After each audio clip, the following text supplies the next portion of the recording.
Hello, আসসালামু আলাইকুম everyone. কেমন আছেন আমার ভাইয়ারা বোনেরা? আশা রাখি আলহামদুলিল্লাহ সবাই ভালো আছেন, আমরাও ভালো আছি। আমরা আজকে গাড়ি পাই নাই, রাস্তা দিয়ে হেঁটে হেঁটে যাচ্ছি বাসায়। দেখুন পিচ্ছিরা কি করে। ওরে বাপরে, তুই কি বাপ কথা কনে রে, কই যাস? এই এই এক্সকিউজ মি। দেখেন ইতির কত বাপ, ইতি কথা কয় না, ইতি চায়ও না। হাঁটা একেবারে চলে, মাঝে মাঝে আমাদের অবশ্যই হাঁটার দরকার। এই কথা বল, হ্যালো। হিতিরা কথা কইতো না, হিতিরা ভাবে আছে, একটু পরে ভাব চলে যাবো। দেখেন সামনে গরু আসতেছে, ভাব আকাশে উঠে যাবো। দেখেন এই যে দেখেন, ভাব আকাশে উঠে গেছে, সামনে গরু। আসলে গরু দেখলে আমরা কম বেশি সবাই ভয় পাই, ভয় আমারও লাগতেছে, কি আর করা। এই যে আমরা চলে যাচ্ছি হাঁটতে হাঁটতে, গাড়ি নাই। এটা কি আরে কাঁঠাল কই কই থেকে চুরি করে নিয়ে আসছস?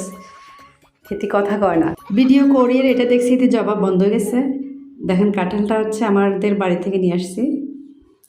গাড়ি ঘোড়া নাই, রাস্তা দিয়ে হেঁটে যাচ্ছে। আসলে মাঝে মাঝে হাঁটা উচিত, হাঁটতেও ভালো লাগে। প্রকৃতি দেখেন কত সবুজ, কত